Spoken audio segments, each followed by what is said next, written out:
Our Unwritten Seoul is nearing its end, with only 2 episodes left. However, the ending of the last episode left viewers anxious about how it would end, especially with HoSu losing his hearing in his only good ear. Can HoSu and MiJi ever catch a break? It seems most of the misfortune is stacked against them. What's more, both MiRae and MiJi are missing. Meanwhile, SeJin indirectly asks MiRae to go with him to the States. Judging by the twins' lives, one could argue that MiJi has always drawn the short straw, from her sister receiving more attention from their parents due to her illness, to MiJi living her life caring for her grandmother and mother, never venturing into self-discovery, after losing the one thing that used to matter most to her, running. Stepping into MiRae's shoes opened her to self-discovery and other opportunities. As HoSu said, getting her mother's assurance that she'd be okay without her finally relieved her. Now, she's starting to find herself, with her first love by her side, just for life to happen once again. If HoSu ends up losing his hearing, it will pose yet another obstacle they'll have to overcome. HoSu has always feared being a burden to others, which could impact his relationship with MiJi, given his current situation. If you noticed, he couldn't tell his mother that he had a cold, despite her observation. He also couldn't confide in MiJi, which led her to think she'd done something wrong. He struggles to open up. Even in this situation, he couldn't confide in her when she asked if something was wrong. Instead, he lied about receiving a call. So this is sure to be challenging for them. MiJi has to work overtime to convince him that it doesn't matter to her. However, he might have thought not to worry her, but instead, he sought professional help. Yet, he can be seen avoiding her in the preview for the next episode. Thankfully, he can already read lips, which might eventually come in handy. Meanwhile, when you look at MiRae's life amid the current turn of events, you might think she's getting the better end of the deal. But that's not the case. MiJi's strength and love language is acts of service. She finds joy in knowing that she's needed, and doesn't mind taking care of those she loves. Nature also gifted her with the strength to do this from birth.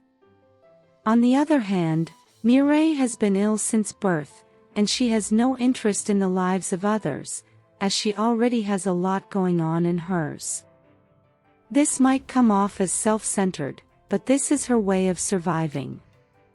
So I would say they found their perfect match, HoSu with MiJi, whose love language is acts of service, and MiRae with SeJin, who's strong and can protect her while also being gentle. Meanwhile, MiRae is finally standing up for herself. It's astonishing the lengths SeJin is willing to go to cover his lies. This whole situation is a lesson in itself. It teaches viewers not to excuse bad behavior. MiRae decided to forgive SeJin, as she doesn't want to escalate the issue, given that she's already being bullied at work. She took his word for it, believing it was just a drunken mistake.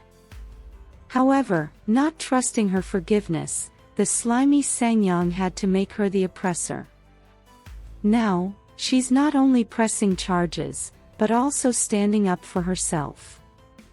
Her co-workers are beginning to question everything. She also intends to reveal the corruption occurring in the company. Now that she has her resignation letter handy, she's ready to seek justice with no intention of backing down. What's more, SeJin is quite the romantic.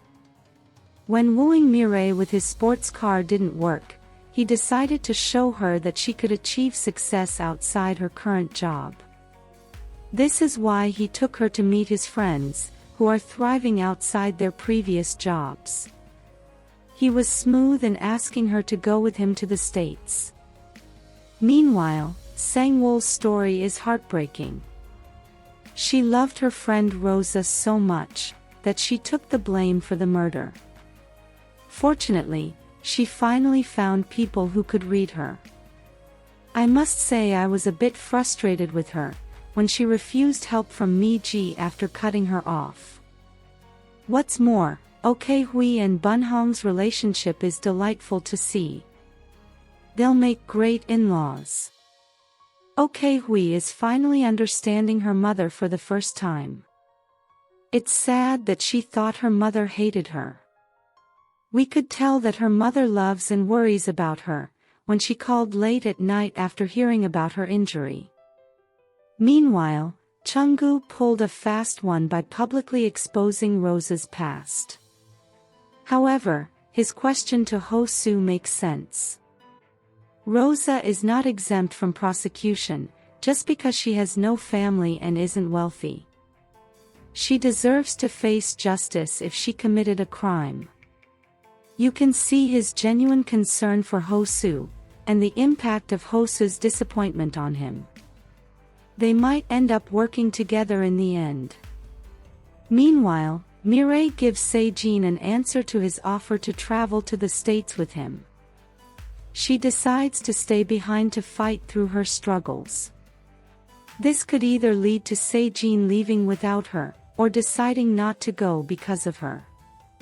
However, given how the Fair Trade Commission is investigating the company in the preview, it suggests she will succeed in her fight for justice, potentially with HoSu's help.